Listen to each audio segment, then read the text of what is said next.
Good morning class sevens. आज आप मैं हूँ अर्चना शर्मा, आपकी maths class teacher from SKV magazine road, Delhi. आज आपकी वर्कशीट नंबर 6 आई है और सबसे पहले आपको सब्जेक्ट डालना है name of student, name of class teacher और आज के टॉपिक का नाम है lines and angles. Line and angles के बारे में हम आज अच्छे से डिस्कस करेंगे और आपकी वीडियो क्लासेस भी ले ली जाएंगी गूगल मीट ऐप पर, तो आप दोनों जगह अच्छे से रीड करिएगा और कोई दिक्कत आए तो फ़ोन करके या मैसेज करके पूछ लीजिएगा। सबसे पहला पॉइंट दे रखा है पॉइंट। पॉइंट क्या होता है? जब हम पेन से एक सिंगल डॉट लगा देते हैं उसे हम पॉइंट बोलते हैं। अब पॉइंट क्या होता है? पॉइंट की डेफिनेशन क्या दोगे? No size, only position. क्या कोई भी हम बिंदु लगा सकते हैं? बिंदु बोलते हैं इसे हिंदी में। क्या उसका कोई साइज होता है? नहीं होता, केवल एक पोजीशन होती है। तो पॉइंट क्या होता है? केवल एक बिंदु होता है जिसका कोई साइज नहीं होता, केवल पोजीशन होती है। सेकंड चीज़ आती है लाइन। अब हम अगर कॉपी में कोई भी लाइन डाल देते हैं, सारे बच्चे उसे लाइन ही बोलते हैं, लेकिन ऐसा नहीं होता। लाइन जो है वो अलग अलग टाइप की है। लाइन अलग होता है, लाइन सेगमेंट अलग होता है और रे अलग होती है।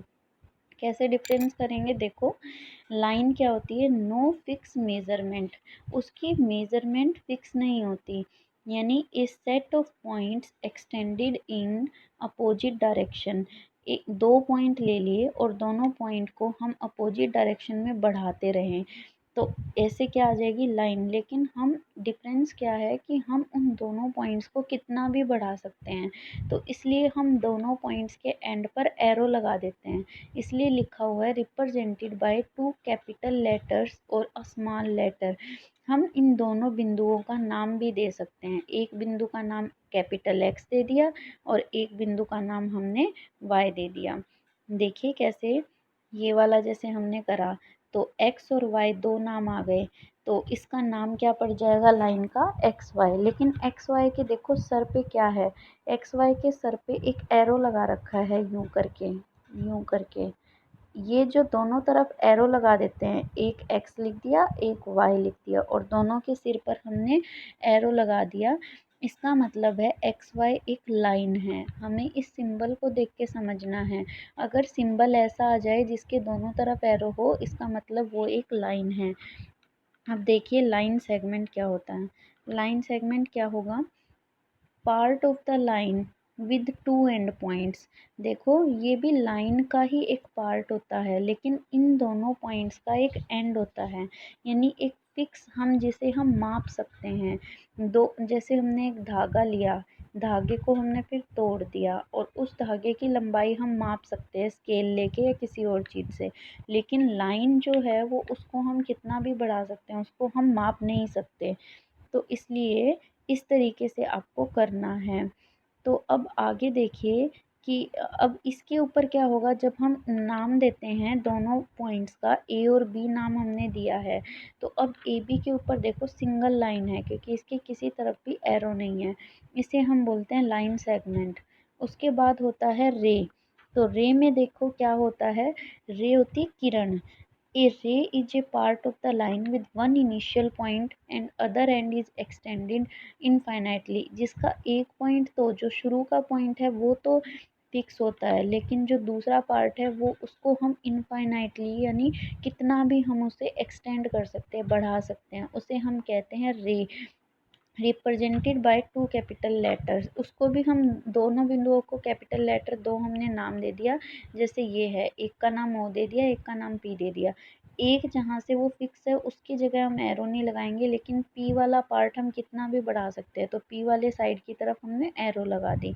अब अगर हमने ओपी लिख दिया और ओपी के ऊपर हमने एरो बना दिया, एक तरफ एरो और एक तरफ फिक्स, तो इसका मतलब ये ओपी क्या है? ओपी एक रे है।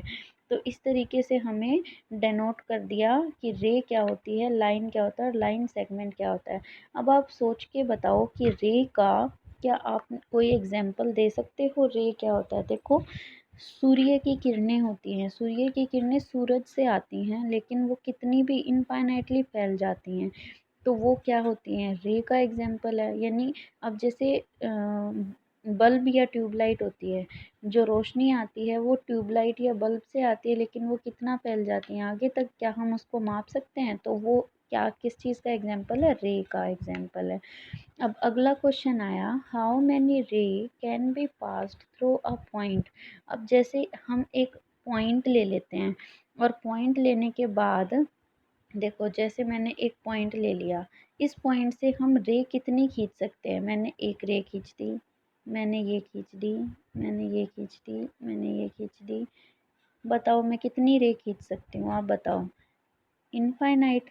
क्या गिन सकते हो आप? ऐसे आप इनके बीच में और भी बहुत सारी रे खींच सकते हो। तो आपके पास क्वेश्चन आया है, आपके पास क्वेश्चन क्या आया बेटा, how many raise can be passed through a point. एक पॉइंट के थ्रू कितनी रे पास कर सकते हैं? तो आपका आंसर क्या होगा, इनफाइनाइट, यानी बहुत सारी। इनफाइनाइट आंसर होगा इसका। आगे का तुम्हारा टॉपिक दे रखा है एंगल। एंगल होता है कोण। An angle is a figure formed by two rays. जो दो रे से मिलकर बनती है उसे हम क्या बोलते हैं, एंगल बोलते हैं। देखो मैंने दो रे ले ली, या दो लाइंस भी ले सकते हैं। एक तो मैंने ले ली ये वाली, एक ले ली ये वाली, ठीक है। ये अगर मैं रे ले रही हूँ तो एक तरफ इसका क्या कर दिया, एरो लगा दिया। और जब हम इन दोनों रे को मिला देते हैं और एक कॉमन पॉइंट बना देते हैं, उसे ये जो क्या बन जाता है, ये कोण बन जाता है। इसे हम क्या बोलेंगे, एंगल। क्या बोलेंगे हम इसे, एंगल, ठीक है।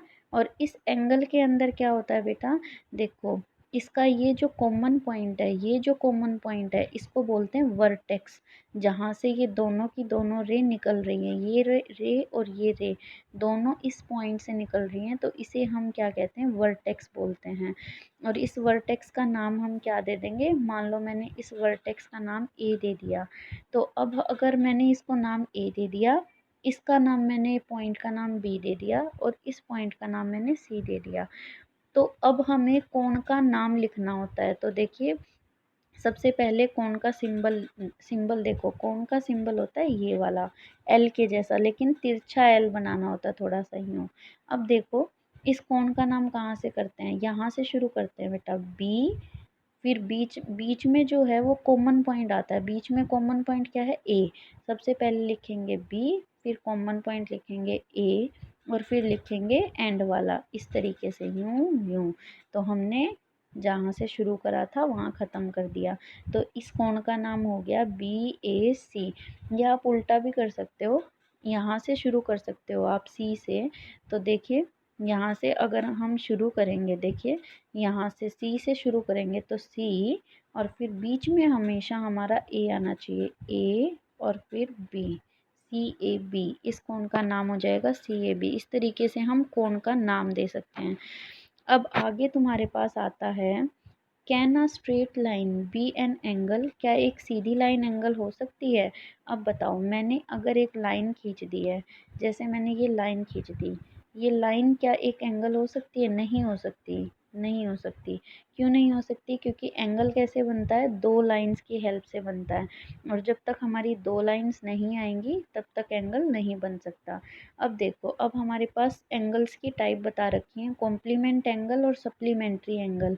कॉम्प्लीमेंट्री एंगल क्या होते हैं, जब मैं दो एंगल बना देती हूँ और दोनों एंगल्स का जब हम सम करते हैं, प्लस करते हैं, और अगर उसका सम करते हैं वो अगर कितना आ जाए, 90 डिग्री आ जाए, 90 डिग्री अगर आ जाता है, तो उसको हम क्या कहेंगे, सप सप्लीमेंट्री एंगल। क्या कहेंगे, सप्लीमेंट्री। और अगर दो एंगल्स का सम 180 डिग्री आ जाए तो वो क्या हो जाएगा, कॉम्प्ली सॉरी उल्टा बोल दिया मैंने। अगर दो एंगल्स का सम 90 डिग्री आता है उसे हम कॉम्प्लीमेंट्री एंगल बोलते हैं, और जब दो एंगल्स का सम 180 डिग्री आ जाता है तो उसे सप्लीमेंट्री एंगल कहते हैं। अब आगे हम बताएंगे देख करके कि कैसे क्या होता है। अब अगला देखो, एडजेसेंट एंगल, यानी जब दो एंगल्स साथ साथ में बने हुए हों, make one angle between an angle और नियर टू दैट एंगल, यानी पहले एंगल के साथ में ही अगर बगल में दूसरा एंगल होता है और एक कॉमन आर्म से बना हुआ होता है, तब वो क्या कहलाते हैं, एडजेसेंट एंगल कहलाते हैं। देखो कैसे, ये देखिए, अगर मैंने दो एंगल बनाए यूं करके ए बी सी, और अगर मैंने इसके बीच में एक सीधी लाइन खींच दी, अब दो कोण बन गए हमारे, एक तो ये वाला और एक क्या बन गया, ये वाला, दो कोण बन गए। तो अब देखिए ये दो कोण के, इसका भी नाम मैं रख देती हूँ, क्या रखूँ, डी रख दिया मैंने इसका नाम। अब ये जो दोनों कोण हैं, कोण, ये जो दोनों कोण है, एक तो कोण एक और ये जो दूसरा कोण आया है दूसरा कोण बी। देखिए दोबारा हम ड्रॉ करते हैं। मैंने ये वाला ड्रॉ करा, ए बी सी, और अब हम इसके बीच में कॉमन लाइन ड्रॉ कर देते हैं, और अगर मैं इसका नाम रख देती हूँ डी, और फिर क्या होता है, इस कोण का नाम रख दिया एक और इस कोण का नाम रख दिया दो। तो अब देखिए ये जो एक और दो है, ये दोनों बिल्कुल पास पास है, और किससे बने हैं, ये इस कॉमन वाली लाइन से बने हैं। तो इसलिए ये कोण और कोण एक और कोण दो, ये क्या हो जाएंगे, एडजेसेंट एंगल हो जाएंगे। इस तरीके से आपको समझना है। तो एडजेसेंट एंगल क्या हो गए, जो कॉमन आर्म से बनते हैं और जो दोनों बिल्कुल पास पास होते हैं। अच्छा, क्या आप कोण एक का नाम बता सकते हैं, कोण एक का नाम क्या होगा, ए से शुरू करेंगे, तो कोण एक का हम नाम बताएंगे, ए से पहले कोण का सिंबल बनाएंगे, ए से शुरू करेंगे, ए, बीच में क्या होगा, कॉमन पॉइंट बी, और कहाँ पे ख़त्म करेंगे, देखो एक तो यहाँ डी की तरफ जा रहा है, तो डी क्या आ जाएगा, हमारा क्या आ जाएगा, डी। तो कोण एक का नाम हो जाएगा ए बी डी। इसी तरीके से दो का आप नाम क्या दे सकते हो, सी बी डी या डी बी सी। इस तरीके से आपको एडजेसेंट एंगल्स समझना है। इसके बाद दे रखा है लीनियर पेयर। लीनियर पेयर होता है रेखिक युग्म, यानी ये भी पास पास के ही एंगल होते हैं, लेकिन जब दोनों प्लस करते हैं दोनों एंगल्स को, तो वो सीधी लाइन पर बने होते हैं, और सीधी लाइन पर बने दोनों पास पास के कोणों को हम क्या कहते हैं, लीनियर पेयर। देखो ये मैंने सीधी लाइन बना दी, दोनों तरफ मैंने इसको बढ़ा दिया, अब मैंने बीच में अगर एक लाइन खींच दी इस तरीके से, ठीक है, तो अब ये वाला कोण एक और ये वाला कोण दो, ये आपस में एडजेसेंट एंगल है, लेकिन क्योंकि ये एडजेसेंट एंगल सीधी लाइन पर बने, इस वाली लाइन पर, तो इन दोनों का जो जोड़ है, कोण एक और कोण दो का जोड़ कितना होगा, 180 डिग्री होगा। सीधी लाइन पर बना कोण कितने का होता है बेटा, 180 डिग्री का होता है। तो जब ऐसा हो जाता है, दोनों एडजेसेंट कोण एंगल्स होते हैं और सीधी लाइन पर बने होते हैं, तो उसे क्या कहेंगे, लीनियर पेयर्स कहेंगे। तो अब देखिए प्रैक्टिस के क्वेश्चंस। प्रैक्टिस के क्वेश्चन है, identify angles and represent them with symbol. Symbol के साथ हमें बताने हैं, तो इनका हम नाम लिखेंगे और फिर इनका नाम बताएंगे। जैसे इसका नाम हम रख देंगे ए बी सी, तो इस वाले कोण का नाम क्या हो जाएगा बताओ, कोण ए बी सी। ओके, अब कोमा लगा के इसका नाम देंगे हम डी ई एफ, कुछ भी नाम आप दे सकते हो। तो फिर देखो दोबारा से मैं करके दिखाती हूँ। अब इसका नाम हम दे के दिखाएंगे ये वाले का, तो इसका नाम मैंने क्या दे दिया, डी ई एफ।